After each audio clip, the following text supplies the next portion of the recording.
예, 같이 그러면 기도 올리겠습니다. 우주와 그 가운데 만유를 지으신 거룩하신 하나님 아버지 감사합니다. 오늘 저희들이 이 자리에 함께 모여서 하나님의 말씀을 통해서 우리가 가지고 있는 하나님 앞에의 문제를 해결하고자 합니다. 한 사람의 영혼을 천하보다 귀중히 여기신다고 하셨으니 여기에 고개 숙인 모든 영혼들이 오늘 하나님 앞에 은혜와 은총을 받을 수 있는 귀한 축복을 허락하여 주시기를 원합니다. 말하는 사람의 지혜와 능력이 아니라 오직 성령님의 역사하심이 시작부터 마치는 시간까지 함께 하시기를 원하면서 성령의 불이 우리 마음 가운데에 임하도록 주께서 역사하여 주시옵소서. 이 모든 말씀 거룩하시고 자비로우신 우리 구주 예수님의 이름으로 기도드렸습니다. 아멘. 예, 안녕하세요. 예. 누가 크게 웃네요. 오늘 이제 둘째 시간이고요.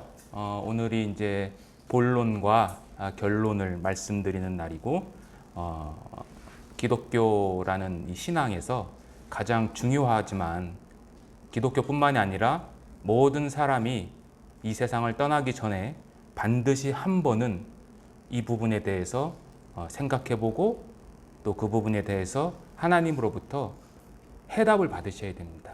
그것이 인간의 목적입니다. 오늘 저는 제목을 잡아봤는데요.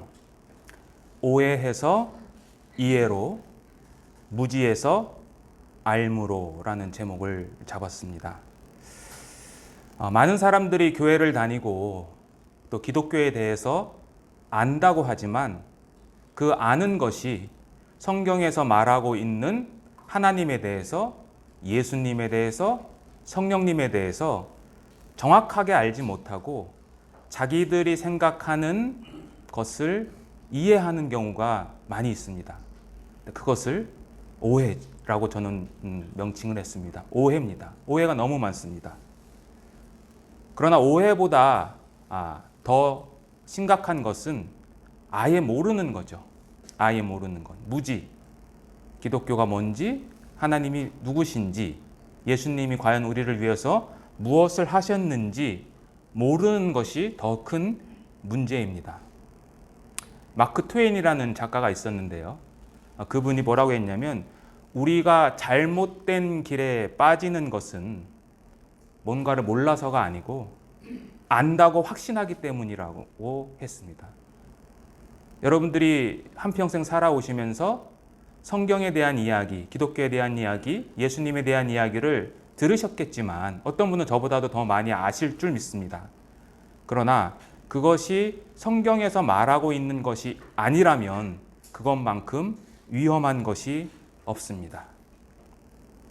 그래서 우리는 오늘 이것을 살펴보고자 하는데, 우리가 무엇을 오해를 하냐면, 마태복음 22장에 보면 예수님께서 너희가 성경도 또 하나님의 능력도 알지 못하고 오해했다라고 되어 있죠. 여기 두 개 다 나오죠.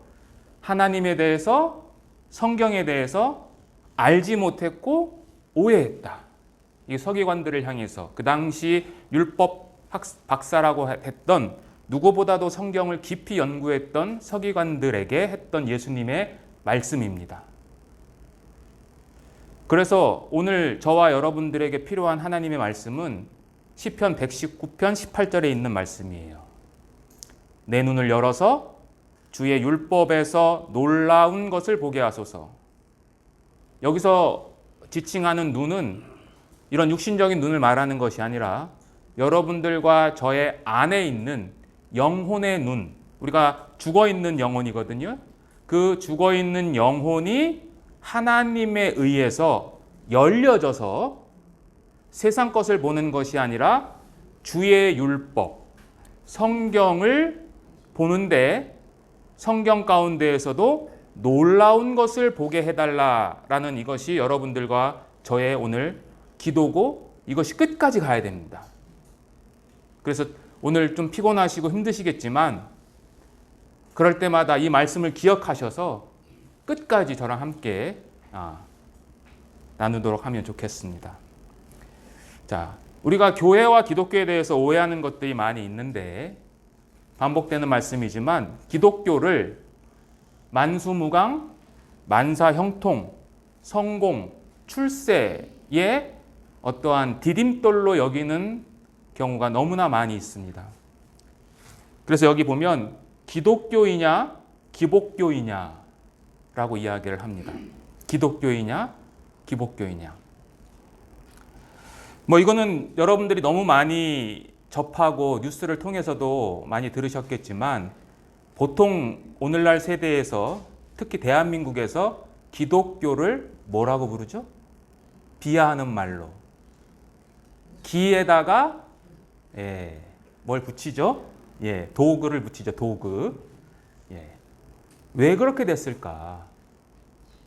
예수님이 문제일까? 성경이 문제일까? 하나님이 문제일까요? 사람이 문제죠. 사람. 입술로는 예수를 믿는다고 하는데 그들의 삶의 행태를 보면 개라고 붙일 만한 조건이 너무 충분한 거죠. 그리고 그 중에서도 일반 성도들의 모습이 아니라 저같이 앞에서 말씀을 전한다고 하는 목사, 전도사, 장로, 집사, 권사들의 행태가 교회에서와 일상에서의 모습이 너무나 다르기 때문에 사람들이 그렇게 비하하는 겁니다. 저와 여러분들의 책임이에요. 자, 존 맥아더라는 목사님이 계십니다. 이분은 미국에 있는 목사님이신데요. 4대째 목회자 집안이에요. 이분이 한국 교회를 향해서 뭐라고 했냐면 한국 교회는 본질을 잊어버렸다. 본질. 지난주에 소천하셨거든요. 제가 참 좋아했던 목사님입니다. 이분이 한국 교회는 뭐라고 그랬냐면 이 기독교, 한국뿐만 아니라 온 지금 이 지구상에 있는 기독교가 거대한 빌딩이 너무 많다라고 그랬어요. 우리 어렸을 때에 미국에서 제일 높은 빌딩 이름이 혹시 기억나십니까? 엠파이어 스테이트 빌딩이라고 했는데 그 용어를 빌렸습니다. 엠파이어 빌딩, 거대한 빌딩을 교회가 너무 많이 가지고 있다 라고 이야기를 했어요. 그래서 오늘날 기독교를 잘못 오해하고 있는데 그 잘못 오해하고 있는 기독교를 저는 두 단어로 정의했습니다. 첫째는 떡장사입니다. 떡장사. 요한복음 6장에 보시면 예수님께서 남자만 5,000명인 무리들에게 여자와 아이들까지 합치면 약 15,000명 되는 사람들에게 물고기 2마리와 떡 5개로 배불리 먹이시고 남기셨어요. 그래서 많은 사람들이 예수님을 쫓아서 저분을 왕으로 삼아서 우리가 먹고 배부르자. 그리고 더 나아가서 지금 우리를 지배하고 있는 로마를 부수고 저분을 왕으로 세워서 우리들만의 신국, 하나님의 나라를 세우자라고 했어요.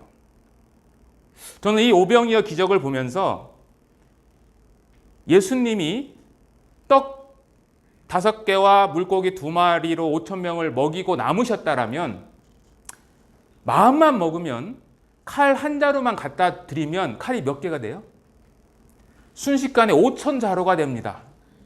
강력한 군사력을 갖출 수가 있어요. 그런데 그때나 2000년 전이나 지금이나 교회에서 하는 것이 뭐냐면 바로 이 떡장사입니다.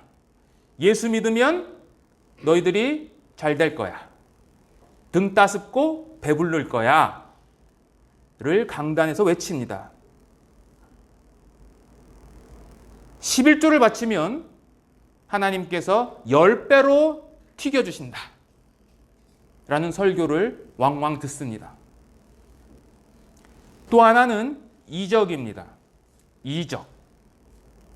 교회에 가면 환상을 보고 방언을 하고 병고침을 낳아서 내가 이 땅에서 한평생 살아갈 때에 풍족하고 풍요롭고 아무 근심 걱정 없이 살기를 원하는 마음으로 갑니다. 이 두 개예요. 떡장사와 이적. 자, 그런데 그 떡장사와 이적이 과연 기독교만 있느냐? 자, 왼쪽은 교회의 모습이고 오른쪽은 우리 전통의 무속신앙입니다. 뭐가 달라요? 다른 게 뭐가 있을까요? 예? 예, 기도 모습 다르고 또 여기는 칼라고 여기는 흑백이죠? 여기는 뭐가 있어요? 여기는요? 정한수. 그러면 이 사람이나 이 어머니나 정한수와 십자가는 뭐예요?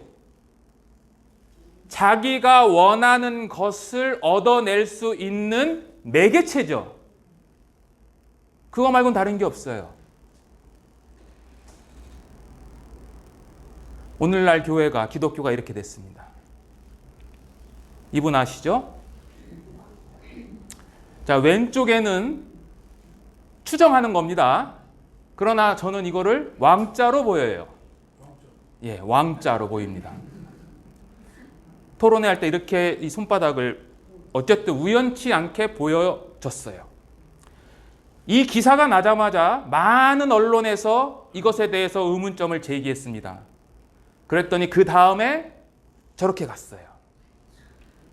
기도를 하죠. 한번 상상을 해볼게요. 아직 대통령 선거 전이잖아요. 그럼 이분이 왕자를 새긴 거나 교회에 가서 기도를 할 때 어떤 기도를 했을까요? 저는 기도 제목 하나였을 거라고 믿습니다. 내가 왕이 되게 해주십시오. 근데 이게 이분만일까요? 여러분들과 저도 마찬가지예요. 그럼 교회만 그러냐? 교회만 그럴까요? 아니요. 불교도 마찬가지예요. 휴암이라는 이 스님이신데 이분이 서울대 법대 출신입니다. 이분이 한국 불교의 새 얼굴이라는 잡지에서 이런 제목으로 긴 우리식으로 얘기하면 법문, 설교, 법문을 쓰셨어요. 제목이 복에 환장한 한국 불교인들아. 너희 스승은 왕궁을 버리고 이 세상에 있는 모든 것들을 버려서 해탈하라고 가르쳤는데 너희들은 그 부처를 스승이라고 부르면서 그 스승이 버리라고 한 것을 얻기 위해서 모든 노력을 다한다. 그래서 이 병든 불교가 대한민국에 1300만 신자가 있는데 그 불교 신자가 130명으로 줄어들지라도 나는 이 복에 환장한 불교인들을 향해서 외쳐야 된다라고 하셨어요. 그리고 오른쪽에 있는 이 외국 푸른 눈동자의 스님은 하버드 출신의 형각 스님인데 이분도 승려 생활 25년을 우리나라에서 하다가 떠나셨어요. 떠난 이유가 뭐냐? 돈만 밝히는 기복신앙 때문에 한국 불교와 인연을 끊었어요. 왜 그러느냐? 그럼 불교만 문제일까요? 기독교만 문제일까요? 아니죠. 종교심을 갖고 있는 모든 사람에게는 자신의 안위와 행복과 평안을 누리는 본성적인 사람의 태도가 있습니다. 하나님을 잊어버려서 그래요. 그래서 배영선 교수라는 분이 하나님도 부처님도 너무 힘들겠네. 날마다 복만 뭘 한다고요? 구걸한다. 얼마나 힘드시겠어요? 이게 성경의 기독교에 대한 오해입니다. 오해예요. 그런데 기독교 역사상, 2000년 역사상 예수님 다음으로 가장 위대한 사람이라고 부르는 사도 바울은 무엇이라고 했냐면 이렇게 얘기를 합니다. 갈라디아서 6장 14절에 보면 그러나 내게는 우리 주 예수 그리스도의 십자가 외에 결코 자랑할 것이 없다. 자랑할 것이 없다, 나는. 근데 이 사도 바울은 자랑할 것이 너무 많은 사람이에요. 지금 여기 앉아 계신 분들 중에 이제 연세가 되시고 이제 오랜 삶의 연륜이 있으신 분들은 다 과거에 한때 잘 나가셨을 겁니다. 자랑할 게 너무 많아요. 나 때문에 이것도 했고, 나 때문에 저것도 됐고, 내가 회사를 위해서 이만큼 키웠고, 자랑할 게 너무 많은데 그러한 자랑에 비해서 이 사도 바울은 자랑할 것이 훨씬 더 많습니다. 이 사람은 우리식으로 하면 저는 이제 김의 김가니까 왕족 출신입니다. 혈통이 왕족이에요. 여러분들 여기 중에 혹시 왕족 있으세요? 우리나라 이제 왕은 없어졌지만 왕족 출신. 예, 저 뒤에 한 분 계시네요. 베냐민 지파, 이스라엘의 초대 왕이었던 베냐민 지파의 후손이, 직계 후손이에요. 그리고 태어나면서부터 8일 만에 할례를 받았어요. 이거는 무슨 얘기냐면 그 당시에 유대교를 흠모해서 나중에 유대교로 들어온 유대교 입교자들이 있는데 그들이 유대교에 입교할 때 반드시 해야 되는 게 뭐냐면 할례예요. 그러면 그들은 날 때부터 8일 만에 할례를 하는 게 아니라 어떤 사람은 성인이 됐을 때 할례를 하는 거예요. 그 육체를 자랑했어요, 그 사람들이. 바울한테. 그랬더니 바울이 쓴소리 하는 거예요. 나는 8일 만에 받았어. 이 말은 무슨 말이에요? 나는 태어날 때부터 유태인이야. 태어날 때부터 하나님이 선택한 민족이지만 너희들은 너희들의 노력에 의해서 하나님의 사람이 된 근본적으로 차이 있는 사람이야 라고 얘기하는 거예요. 그리고 이 사람은 공부도 너무 많이 했는데 이 사람의 스승이 누구냐면 가말리엘이라는 사람입니다. 가말리엘. 뭐 이름 중요하지 않습니다. 근데 여러분들 혹시 탈무드 읽어보신 분들 아시겠지만 유대인들은 자기들의 스승을 랍비라고 부릅니다. 랍비. 교사란 뜻이에요. 선생님, 랍비. 근데 그 수많은 위대한 랍비들 중에서도 더 위대한 랍비를 라반이라고 부르는데 유대인 5,000년 역사 가운데에 라반이라고 불리운 사람은 단 7명입니다. 그 중에 한 사람이 가말리엘이고 그 가말리엘의 제자가 사도 바울이에요. 가말리엘은 똑똑한 유대인 청년들 1,000명을 뽑아서 졸업할 때 딱 한 명만 자기 직계 제자로 만듭니다. 그 사람이 사도 바울이에요. 엄청난 사람이에요. 유대 율법에 정통하고 능통한 사람이에요. 그뿐만이 아닙니다. 헬라 철학에도 완전한 사람이었어요. 사도행전 17장에 보면 아테네에 가서 철학자들과 하나님에 대해서 변증을 하는데 그 변증을 할 때 성경을 인용하는 것이 아니라 그들이 가장 위대하다고 생각하는 철학 사상, 철학가 2명의 사상을 끌어서 하나님을 증거합니다. 굉장한 사람이에요. 우리식으로 얘기하면 문과에서도 수재, 이과에서도 수재예요. 천재 중에 천재예요. 그리고 종교적으로도 완벽한 사람이에요. 율법에 흠이 없는 사람이고 나는 바리새인의 아들이고 그리고 산헤드린 공회원이었어요. 산헤드린 공회원은 오늘날 우리로 하면 검사예요. 검사.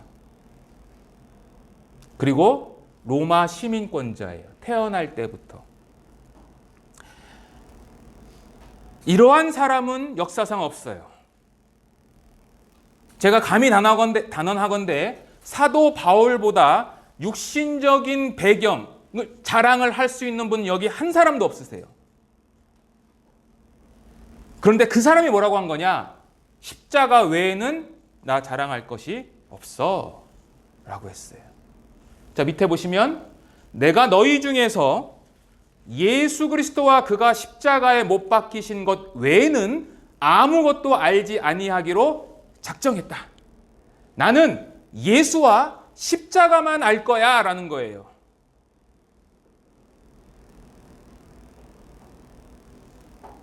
IQ가 지능이 떨어져서 그런 게 아니라 그것이 가장 소중하고 가장 인간에게 꼭 필요한 하나님이 주시는 지식, 하나님을 아는 지식이기 때문에 사도 바울은 이 두 가지만 외쳤어요. 예수와 십자가. 십자가는 그 당시 사형 틀이잖아요. 예. 우리식으로 얘기하면 교수대예요. 교수대. 근데 그 교수대가 그 당시 헬라인들에게는 미련한 거고 유대인들에게는 꺼리끼는 거라고 그랬어요. 누구도 이 십자가를 환영하지 않은 그러한 상황 가운데에서 사도 바울은 자기가 가지고 있는 모든 백그라운드를 배설물처럼 여기고 예수와 십자가를 전하기 위해서 한평생 살다가 로마 시민권자로서 사형 선고를 받고 목 베어서 죽어요. 십자가만을 자랑한다라는 이 바울의 견해는요, 살아가는 삶뿐만 아니라 영원한 운명을 결정짓는 견해였기 때문인 거예요. 그냥 이 땅에서 잘 먹고 등 따숩고 배부르고 예수 믿는 것이 그것 때문에 하는 것이 아니라 여러분들과 저가 반드시 겪게 될 영원한 운명, 그것을 결정짓게 하는 견해예요. 사도 바울은 하나님을 향해서 심었어요. 많은 사람들은 나를 위해서 이 세상을 향해서 심어요. 콩 심은데 뭐나요? 콩나죠. 팥 심은데 팥나요. 갈라디아서 6장에 보면 스스로 속이지 말아라. 스스로 속이지 마. 하나님은 업신여김을 받지 아니하시는 분이니 사람이 무엇으로 심든지 그대로 거둔다 그랬어요. 사람이 무엇으로 심든지.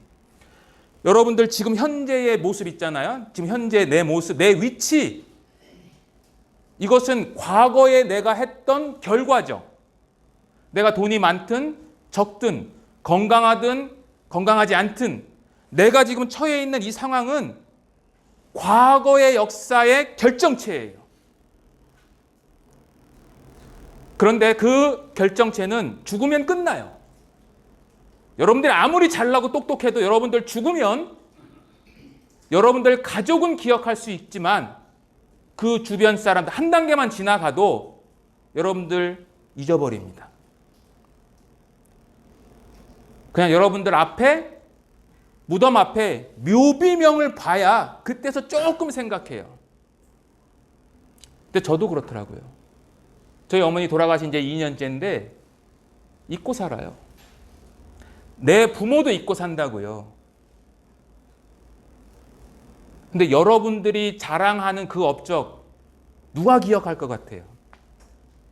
일주일 전에 먹은 점심이 뭐 먹었는지도 기억 못 하는데 자랑할 게 뭐가 있다라는 거죠? 있죠. 있지만 그것이 효능과 효과가 없어요. 다른 사람한테. 내가 아무리 얘기해도 조금 지나면 뭐 그냥 좀 잘 살았네. 그 정도지. 내가 생각하는 것만큼 생각해 주지 않아요. 그래서 우리는 성경을 통해서 등 따숩고 배부르고 그거 얻고자 하는 게 아니라 우리는 이거를 얻어야 돼요. 너희가 성경에서 영생을 얻는 줄 생각해라. 영생. 그 성경이 예수에 대해서 증언하기 때문이야 라고 이야기를 하는 거예요.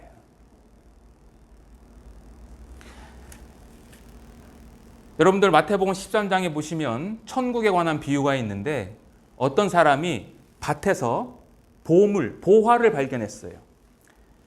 그래서 자기 집으로 돌아와서 자기의 소유를 팔아서 그 보물을 산다는 얘기가 나오는데 거기에서 가장 핵심적인 단어 하나가 있는데 그게 뭐냐면 소유를 다 팔아. 소유를 다 팔아. 그 보화는 예수님이에요. 그 예수를 얻기 위해서 내가 가지고 있는 것을 다 파는 거예요.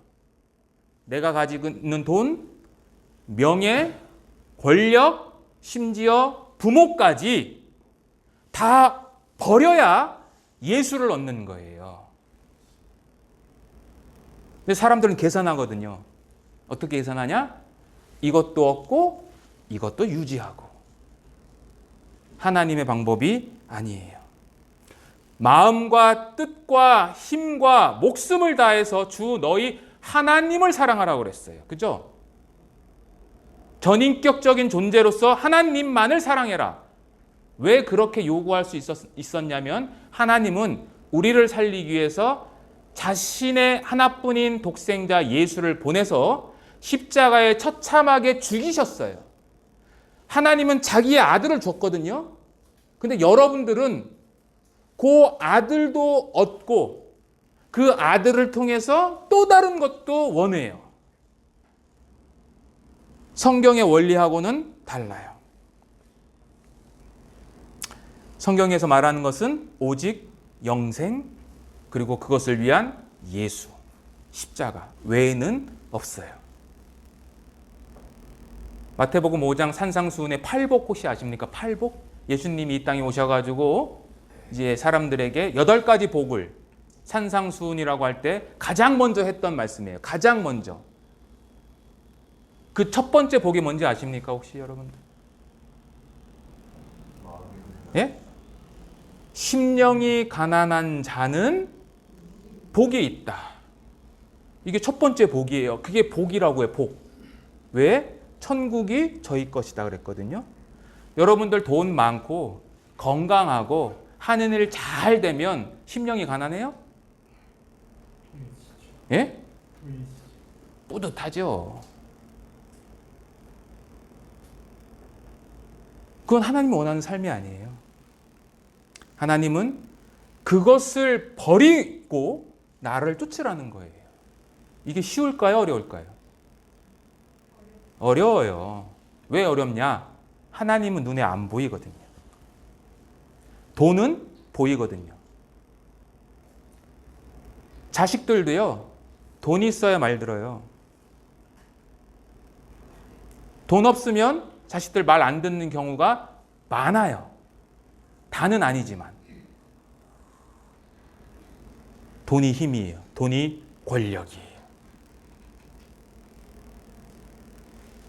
그래서 설문조사를 했는데 연세 드신 분들이 가장 후회하는 것 중에 하나가 나 죽기 전에 유산 나눠준 것. 가장 후회하는 것 중에 하나예요. 세상이 그런 게 아니라 원래 사람이 그래요. 이게 오해예요. 제대로 이해를 하셔야 돼요. 그래서 저는 3가지의 세분화를 시켰습니다. 창세기 1장과 3장에 보시면 1장 1절에는 천지를 창조하셨다라는 말씀이 있고 3장 6절에는 하나님이 그 창조한 것 중에 가장 존귀한 인간이 하나님의 말씀에 불순종해서 선악과를 따먹는 이야기가 있고요. 그리고 3장 마지막에 그 범죄한 인간을 향해서 하나님이 가죽옷을 입히는 이야기가 기록되어 있습니다. 이 창세기 1장부터 3장까지는 성경 66권 전체를 아우르는 주제와 내용이 여기 다 들어있어요. 여기에요. 1장부터 3장까지. 그래서 이러한 소단락, 소제목을 하나씩 살펴보는 거예요. 오늘은요. 하나씩. 자, 첫 번째입니다. 태초에 하나님이 천지를 창조했다. 자, 하나님의 창조를 이야기를 할 때, 자, 1장 1절입니다. 하나님이 누구신지 설명해요, 안 해요? 안 해요. 그냥 하나님이라고 해요. 하나님이 천지를 창조했다라고 이야기를 하십니다. 그래서 이 하나님이 창조한 모든 세계에는 하나님께서 만드신 능력이 보여요. 예를 들면 이 마우스 누가 만들었잖아요. 이 마우스를 보면 요거 설계한 사람의 능력이 보여요. 전에는 이 마우스가 다 이렇게 선으로 연결되어 있는데 지금은 기술이 좋아져서 이렇게 무선, 선이 없어도 연결이 다 되죠. 놀라운 능력이잖아요. 이걸 설계한 사람이 있을까요? 없을까요? 있어요. 마찬가지로 성경은 온 우주 만물을 하나님이 창조했다라고 했기 때문에 이 창조물 속에 하나님의 능력이 보일까요? 안 보일까요? 보여요. 보여. 그래서 성경은 이렇게 선언하십니다.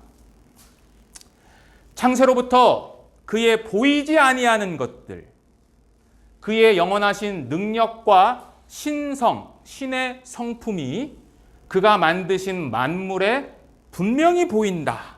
만물에 분명히 보인다라고 해요. 만물에. 자, 제가 칠판을 좀 써보겠습니다. 자, 창세기 1장 1절에는 하나님이 창조하셨대요. 창조. 하나님이 창조하셨다라고 되어 있는데 이게 안 보이시죠?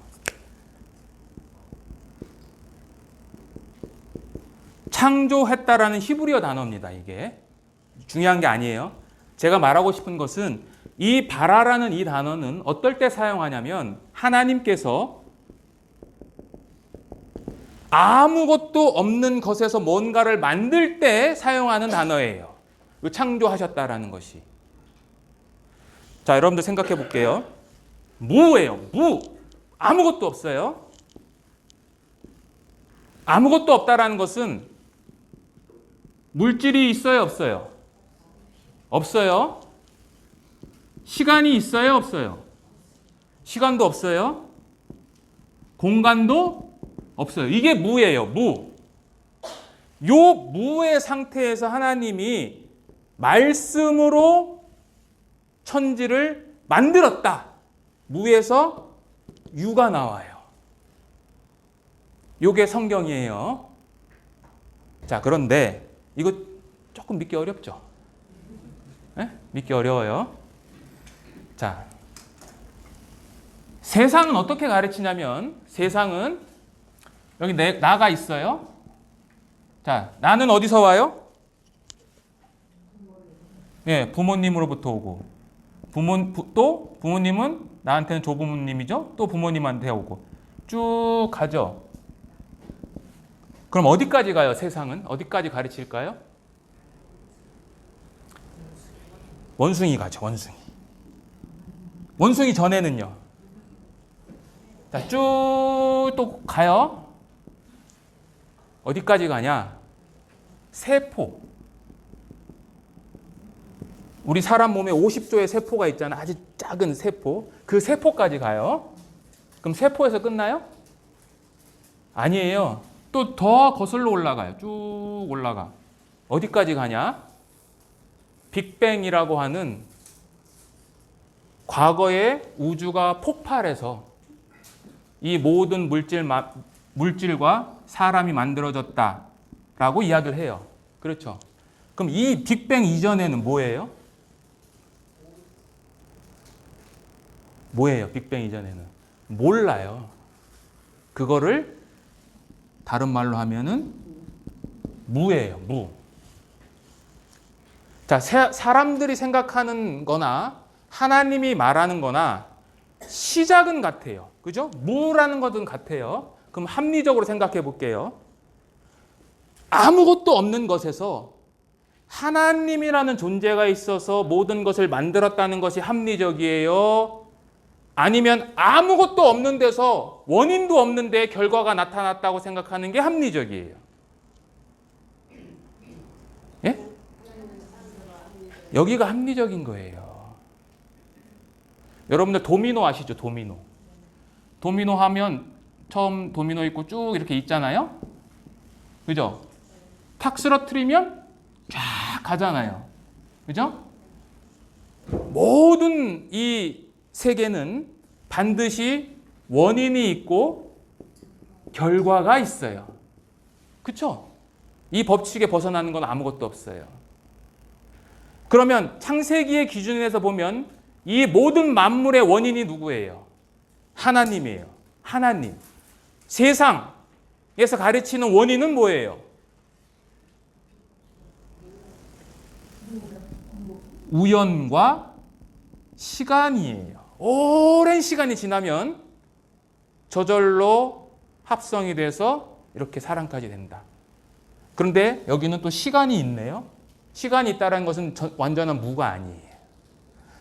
그러니까 하나님에 대해서 우리가 논리적으로 생각할 수는 없지만 이런 것들을 통해서 하나님을 믿는 게 더 합리적이다라는 것을 제가 말씀드리고 싶은 거예요. 자, 좀 건너뛸게요. 자, 여기 보시면 영상을 하나 보겠습니다. 자, 만드신 만물에 분명히 보인다고 그랬는데 이게 무슨 영상이냐면 태양계가 돌아가는 모습이에요. 과거에는 이렇게 태양이 가만히 있고 이렇게 9개의 행성이 그 주변을 돈다고 생각했는데 과학이 발달해서 확인해 보니까 그게 아니라 태양도 돌고요. 그 태양이 도는 궤도를 따라서 이 9개의 행성이 그 주변을 같이 돌아요. 이걸 발견했어요. 네. 이게 태양계의 운행 시스템이에요. 저렇게 돌아갈 때 한 번도 부딪힌 적이 없어요. 지구는 세 번째 위성이잖아요. 그 지구가 태양을 돌 때 지구 옆에서 또 따라다니는 거 또 하나 있죠. 달도 같이 따라다니죠. 이것이 우연히 저절로냐는 거죠. 우연히 저절로가 아니에요. 하나만 더 보겠습니다. 너무 복잡하니까 그냥 하나만 더 보겠습니다. 하나는 제가 설명을 좀 해드릴게요. 어제도 우리 아이한테 설명을 했던 건데 이 우주에는요 힘이 있어요. 보이지 않는 힘이 있어요. 예를 들면 이거 뭐예요? 예, 만류인력, 중력이 있어요. 중력. 눈에는 보이지 않지만 힘이 존재해요. 그 힘 중에 4가지의 힘이 있는데 중력, 전자기력, 핵력, 약한 핵력 이런 것들이 있어요. 이런 힘들이 있어요.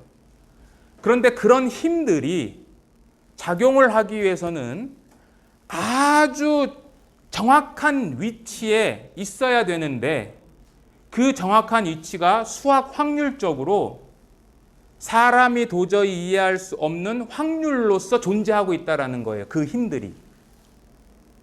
영상을 한번 좀 볼게요.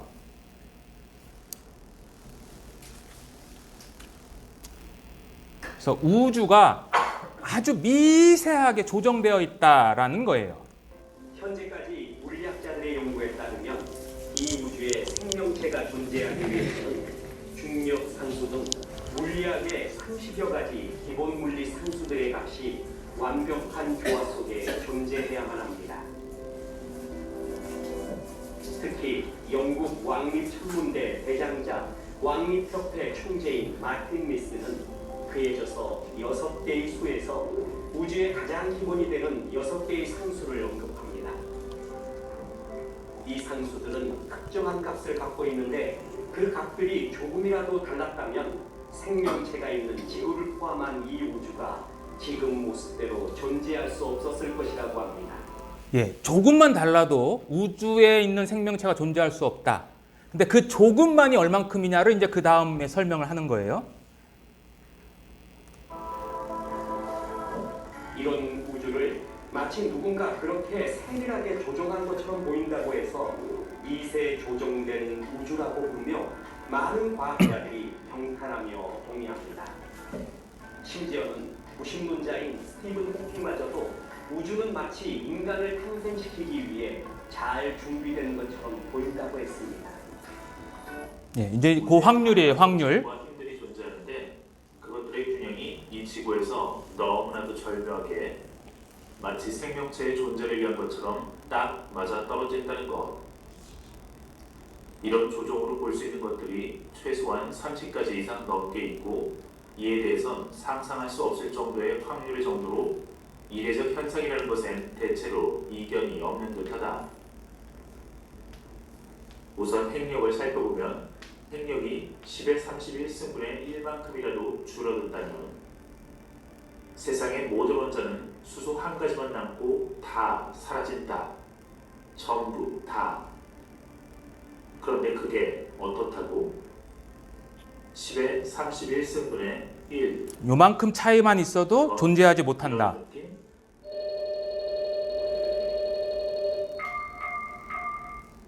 또는 20억 광년 거리의 동전 하나를 세워놓고 지구에서 총으로 그 동전을 맞힐 확률.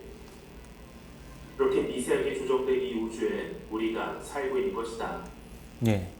그 확률이 어느 정도냐면 20억 광년이 떨어진 곳. 여러분들 혹시 빛이 굉장히 빠르잖아요. 1초에 지구 7바퀴 반을 돌아요. 그게 슈퍼맨이 날아다니는 속도예요. 그 빛의 속도로 1년이 가는 거리가 1억 광년인데 1광년인데 예, 1광년 죄송합니다. 감사합니다. 1광년인데 20억 광년 떨어진 곳에서 누군가가 총을 쏴서 그 관역을 정확하게 맞추는 확률이 10의 31승이라는 거예요. 그러한 확률이 이 우주에는 수십 가지가 있는데 그것이 단 하나라도 틀리면 우주의 생명체가 없다, 존재할 수 없다라는 거예요. 이게 우연과 시간이 만든 결과물이에요? 아니거든요. 아니에요. 여러분들 연세가 드신 분들은 지금은 뭐 아니지만 저 어렸을 때는 할머니가 이렇게 뭐 이불 꼬매신다고 바늘 귀에 이렇게 해달라고 하시잖아요. 그 확률도 넣기가 얼마나 힘들어요. 저도 이제 나이가 드니까 노안이 와가지고 가까운 걸 안 보이더라고요. 네. 그 확률에 비하면 이 10의 31승의 1이라는 것은 인간이 상상할 수 없는 그런 확률이라고 하기도 어려워. 그냥 제로예요. 그러한 제로 가운데에 우리가 사는 거예요. 그게 살짝만 딱 틀어지면 여러분들과 저는 여기 없어요. 존재할 수가 없어요. 이게 우주예요. 이게 만물이에요. 그 만물을 그래서 과학자들은 이렇게 얘기를 합니다. 뉴턴, 만류인력 법칙을 발견한 뉴턴이 이 천체가 매우 아름답게 꾸며져 있는데 그것은 지적인 능력을 갖춘 강력한 존재의 의도와 통제가 있다. 네. 라고 이 만류인력 법칙을 발견한 뉴턴이 이야기를 했습니다. 또 아인슈타인 박사도 자연 법칙은 탁월한 지적인 존재가 있다는 것을 암시한다 라고 했어요. 자, 이 사람들은 여러분들과 저보다 지능이 높을까요? 낮을까요? 높죠. 네, 높아요. 근데 이분들이 이렇게 얘기를 한다는 것은 우리도 좀 생각해 볼 만한 거 아니에요? 초등학생이 얘기하면 우리가 못 믿겠지만 역사상 정말 천재 중에 천재들이 이런 얘기를 합니다. 20세기에도 64년도에 노벨 물리학상을 받은 찰스 타운즈라는 이 박사님이 레이저의 아버지인데 이분이 뭐라고 그랬냐면 지구는 매우 특별한 세계인데 왜냐? 정확한 질서와 체계를 유지하고 있기 때문이다. 그런데 어떻게 이러한 세계가 우연히 생겨날 수 있느냐라고 얘기를 하는 거예요. 그래서 하나님을 믿는 과학자들이 뭐 과학이 다는 아니지만 하도 과학을 외치니까 제가 이런 얘기를 드리는 겁니다. 이분들 말고도 유명한 사람들이 하나님의 존재를 인정하고 예수를 당신의 주로 모십니다. 자, 이러한 창조물 중에서도 가장 특별한 창조가 있습니다. 하나님이 이 모든 우주 만물을 만드셨는데 그 중에서도 특별한 창조, 그게 뭘까요? 예? 맞아요. 사람. 네, 뭐 드릴 선물은 없고 사람입니다. 인간 창조예요. 인간 창조. 하나님이 인간을 어떻게 만들었냐면 하나님이 자기 형상대로 사람을 만들었어요. 하나님의 형상대로, 형상. 그럼 하나님의 형상이 뭘까요? 우리처럼 눈, 코, 입 이렇게 달렸다는 건가요? 이게 하나님의 형상이? 뭘까요, 이게? 여러분, 교회 다니신 분들 이거 뭐라고 배우셨어요? 하나님의 형상이라고 하는, 이 형상이라고 하는 이마고 데이, 헬라어인데요. 이 이마고 데이가 나중에 영어로 뭐가 되냐면 아이돌의 어원이 됩니다. 우상이 되는 거예요. 즉, 이 당시에는 왕이 있잖아. 내가 왕이 여기 살아요. 근데 부산도 내 땅이야. 근데 내 땅 갈 수 있어요, 없어요? 자주 못 가죠. 그래서 사람들이 나의 통치를 잊어버려. 그것을 방지하기 위해서 나하고 똑같은 형상을 만들어서 거기다 딱 갖다 놔요. 그러면 그 사람들이 그 형상을 보고 아, 우리의 왕은 저분이구나를 아는 거예요. 그거예요, 이게. 즉, 하나님은 우주의 왕이신데, 우주의 왕, 그 우주의 왕이 이 세상을 다스릴 때에 자신이 직접 오셔도 되지만, 전지전능하시고 무소부재하시니까 전지전능하지만 하나님이 인간을 만드셔서 그 인간을 통해서 대리 통치하겠다라는 거예요. 이 말씀이요. 그리고 그 하나님이 자기의 형상대로 만들었는데 원재료는 뭐냐? 원재료가 사람이 흙으로 만들었어요. 흙. 그래서 여러분들 죽으면 어디로 가세요? 육체는 흙으로 갑니다. 땅으로 가죠. 흙. 그러면 하나님이 이 흙을 가지고 만들었다는 얘기냐, 이게.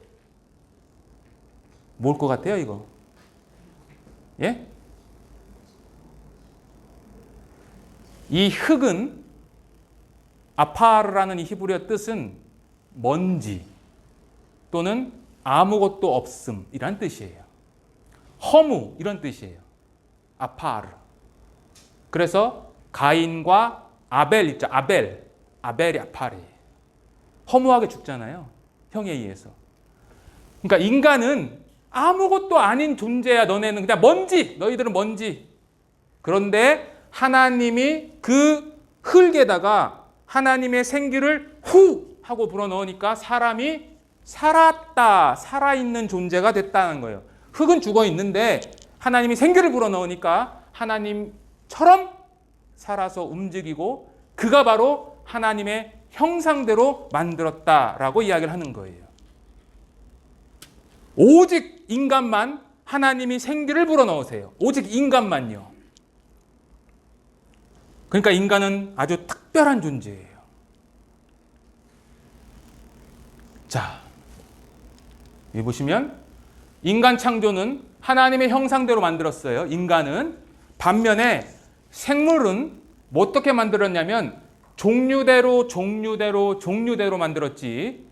동물과 식물과 바다의 생물과 하늘에 공중에 나는 새들 모든 것들은 단 한 마리도 하나님의 형상대로 만들었다고 안 나와요.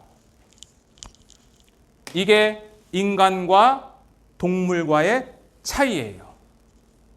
따라서 여러분들이 소중하게 키우는 애견이 돌아가시면 영혼이 있어서 하나님 앞에 가는 게 아니고 그냥 썩어 없어져요. 요즘 이게 기독교 실천신학에서 굉장히 이슈예요. 내가 가족처럼 키운 애견이 죽었어요. 그럼 와서 물어봐요, 목사님한테. 목사님, 우리 발발이 천국 가나요? 마음은 이해하지만 개는 천국에 못 갑니다. 오직 인간만 갑니다. 그래서 다시 한번 정리를 하면 사람은 흙으로 만들었고, 그죠? 흙. 흙이 끝이 아니라 생기를 불어넣어서 하나님처럼 살아있는 존재가 됐어요. 그리고 하나님은 영이시라고 했기 때문에 우리 인간은 어떻게 구성되어 있냐면 영혼과 육신으로 구성되어 있어요. 그래서 성경은 이렇게 이야기를 합니다. 같이 읽어보겠습니다. 흙은 여전히 땅으로 돌아가고 영은 그것을 주신 하나님께로 돌아가기 전에 기억해라. 흙은 땅으로 갑니다. 찰토, 한 줌의 흙밖에 안 돼요. 여러분들 돌아가시면. 그러나 여러분들 하나님이 불어넣으신 그 생기로 인해서 여러분들 안에 있는 그 영혼은 하나님께로 돌아갑니다. 돌아가기 전에 기억하래요. 그래서 죽으면 영혼이 분리되는 거예요. 어떤 분들은 영혼이 없다라고 주장을 하는데 영혼 분명히 있습니다. 그리고 자기가 죽었다가 살아나서 내가 죽은 시체를 보고 놀랬다라는 증언, 사후 체험의 내용들이 너무 많고 그것이 과학적으로 논문으로 발표되기도 해요. 여러분들이 아무리 부인해도 여러분들의 영혼은 있고 그것이 죽으면 하나님께로 갑니다. 자, 임사 체험 하나 보겠습니다. 여러분들이 잘 아시는 분이에요. 그리고 하나는 이렇게 노래방 마이크 이렇게 들고 있었는데 저는 이제 빠지려고 하고 이제 사장님이 올라오니까 이멘트를 이렇게 줘야 되잖아요. 이 마이크를. 그래서 이렇게 이렇게 나오셨길래 아, 예, 사장님 그러면서 하는데 그때 전원이 탁 들어온 거야. 근데 사장님이 이렇게 걸어오는 순간 갑자기 팔이 저도 모르게 쭉 나가더라고요. 근데 이제 감전이 딱 붙어버린 거예요. 근데 이게 딱 붙었는데 순간 사람이 힘이 이렇게 압력에 의해서 전기에 힘이 쫙 뛰면서 사람이 몸이 뛰어요. 뛰면서 뒤로 이렇게 몸이 탕 튕겨나가면서 뒤로 넘어가갖고 뒤로 이 고챙이처럼 이렇게 부러지지도 않고 꼿꼿하게. 근데 저는 그 순간 감정이 딱 되는 순간 어떤 느낌이 있었냐면 전기가 이만큼이 흘렀어. 몸에 이렇게 보여요. 내 몸에 이렇게 전기가 근데 사람들 소리가 막 들리는 거야. 마이크 꺼, 뭐 어떻게 해? 그리고 어떻게, 야 마이크 빼서 이러고 막 그러는데 저는 벌써 붕 날아가고 뒤로 일자로 탁 떨어졌어요. 떨어졌는데 근데 제가 일어났어요, 분명히. 누워있다가 분명히 제가 이렇게 일어났거든? 일어나서 이렇게 앉아갖고 사람들이 이렇게 모인 거예요. 그래서 이렇게 앉아갖고 이렇게 보니까 누가 누워있어. 그래서 이렇게 딱 보니까 제가 딱 누워있는 거예요. 진짜로. 그게 근데 뭐 유체 이탈이라고 그러더라고요. 그래서 경험을 많이 합니다. 많이 한 사례가 있습니다. 많습니다. 네. 이거는 제가 그냥 여러분들 겁주기 위해서 그냥 허구로 만든 게 아니에요. 분명히 영혼이 있습니다. 하나님께로 돌아갑니다. 자, 이렇게 영혼이 있는 존재는 하나님과 닮았는데 크게 도덕적인 면과 영적인 면이 닮아 있습니다. 도덕적인 면은 인간에게만 양심이 있습니다. 인간에게만 양심. 여러분들 혹시 반지의 제왕 혹시 아시나요? 반지의 제왕? 영화 보신 분들도 계시죠? 톨킨이라는 원작자가 있는데 그 톨킨이 그 옥스퍼드대 교수고 작가였는데 그 사람의 친구가 C.S. 루이스라는 작가가 있습니다. 그리고 기독교 변증가인데 그분이 하나님이 있다라는 것을 증명하기 위해서 인간의 양심을 얘기를 했어요. 그래서 그분이 불신 세계에 주는 하나님의 첫 번째 선물이 뭐냐? 양심이에요. 양심. 아무도 없는 데서 내가 잘못된 일을 행동을 하면 내 마음에 찔리는 게 있습니다. 저는 어렸을 때에 쥐가 있는 집에서 살아봤는데요. 쥐. 혹시 이제 젊은 세대들은 쥐가 집에서 산다는 게 아마 이해가 안 될 겁니다. 어르신들은 이해가 되시죠? 자다 보면 천장에서 다다다다다 소리가 나죠. 그 쥐를 잡기 위해서 쥐약도 놓지만 고양이를 키웁니다. 그죠? 근데 고양이가 이 작은 생쥐 한 마리를 발견을 해요. 그러면 이 고양이가 바로 안 잡아먹습니다. 갖고 놀아요. 툭 치고 툭 쳐. 자비롭게 빨리 죽여야 되는데 그렇지 않아요. 그렇게 갖고 놀 때 이 생쥐는 기쁠까요? 슬플까요? 고통을 느낄까요? 고통을 느끼죠. 고통을 느껴요. 근데 고양이는 그 쥐에 대해서 동정심을 느끼지 않아요. 그냥 즐겨요. 내 즐거움만 생각해요. 다시 얘기해서 고양이는 그 쥐를 새끼 생쥐를 죽이는 것에 대해서 아무런 자책이 없어요. 이것이 옳은 건지 그른 건지 없어요. 단지 본능에 따라서 죽이고 결국은 먹는 거예요. 이게 타락한 본능이에요. 근데 이 타락한 본능이 인간에게도 있어서 사람은 하나님의 형상대로 지었지만 그 하나님의 형상대로 지은 사람이 사람을 죽입니다. 고양이는 죄책이 없어요. 왜요? 뭐가 없어서? 양심이 없어요. 양심이. 여러분들 아까 제가 이쪽 설명한 게 진화론 이야기예요. 진화. 진화를 하기 위해서는요. 적자 생존이라는 원칙이 있어요.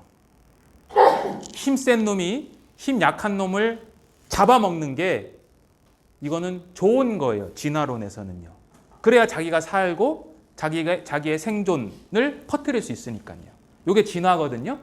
근데 이 진화론이 단순히 과학에만 영향을 주는 게 아니에요. 이 진화론은 하나의 철학 체계예요. 자, 제가 예를 들어보겠습니다. 제가 지하철에 앉아 있어요. 연세 드신 분이 탔어요. 그럼 우리는 어떻게 배워요? 일어나라. 안 일어나면 양심이 좀 꺼잖아요. 적자 생존에 의하면 일어나야 돼요? 안 일어나야 돼요? 안 일어나는 게 맞아요. 더 나아가서 죄송합니다. 그 할머니를 때려서 눕혀야 그게 진화예요. 내가 저 사람을 이겨야 돼요. 어떤 수단과 방법을 가리지 않고 그게 진화예요. 그래서 살아나는 자만 자기의 객체를 퍼뜨릴 수 있는 조건을 갖추는 거예요. 이게 진화예요, 여러분들. 자, 또 하나는 종교심입니다. 종교심. 종교심이라는 것은 육체의 이 보이는 것에 만족하는 것이 아니라 보이지 않는 것에 만족하는 거예요. 그죠? 기도와 찬송 같은 영적인 삶이 있잖아요. 여러분들 기르시는 애완견이 밥 주면 기도합니까, 여러분들한테? 오늘도 일용할 양식을 주옵소서 참으로 감사하옵나이다. 아멘. 해요? 안 해요. 안 하는 게 아니라 못 해요. 왜요? 종교심이 없어요. 하나님의 형상대로 지음을 받지 않았기 때문에 영혼도 없고, 영혼이 없기 때문에 영원한 것을 생각하지 못해요. 그러니까 종교심이 없어요. 그러나 인간은 영혼이 있기 때문에 영원 불멸을 믿어요. 영원히 산다. 난 죽어도 산다. 이러한 것은 인간에게만 있는 거고, 그것이 바로 하나님과 닮았다라는 증거 중에 하나예요.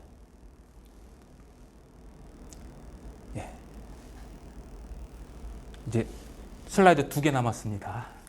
금방 끝날게요. 죄송합니다. 그래서 인간의 신분이 뭐냐? 인간의 신분이 하나님의 형상대로 만들었기 때문에 아까 대리 통치한다고 그랬잖아요. 그래서 하나님이 땅에 충만해. 그리고 땅을 정복하라. 모든 생물을 다스려라. 이렇게 얘기를 했고, 그 아담과 하와를 특별한 한 장소인 에덴 동산에 두시고 그 에덴 동산을 다스리며 지켜라. 여기도 다스린다는 얘기가 또 있잖아요. 그래서 원래 여러분들과 저의 신분은 뭐냐? 첫 번째, 왕이에요. 대리 통치자. 우리는 하나님의 대리 통치자. 두 번째는 제사장이에요. 제사장. 다른 말로 하면 하나님을 섬기는 예배자예요. 하나님만 섬겨야 돼요.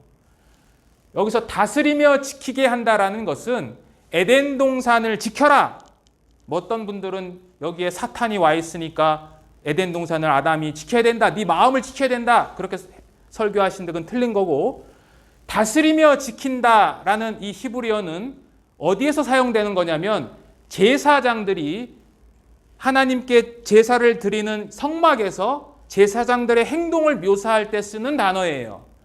즉 에덴 동산은 하나님이 만드신 최초의 성전이고, 그 성전에서 하나님을 예배하는 제사장의 역할을 하는 그런 신분이었어요.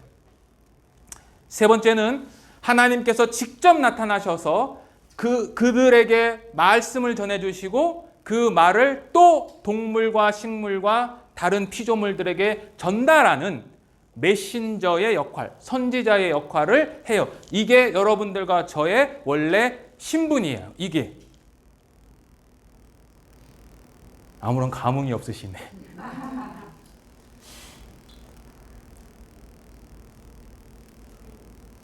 이게 여러분들의 신분이라고요. 이 신분은요, 이 위치는 내가 서울대 다니는 것보다도 비교할 수 없어요. 여러분들 가족 중에 누군가 서울대 다닌다고 생각해보고, 아니면 내가 서울대를 나왔다 생각해보세요. 입이 근질근질해. 말을 막 돌려. 야, 내가 젊을 때는 관악산 밑에 있는 학교 다녔는데 서울대라는 말은 안 해. 아주. 그런데 우리의 원래 신분이 뭐냐? 그것하고는 비교할 수 없는 하나님의 대리 통치자. 그렇지만 이 세상에서는 왕이요, 예배자요, 그리고 선지자였어요.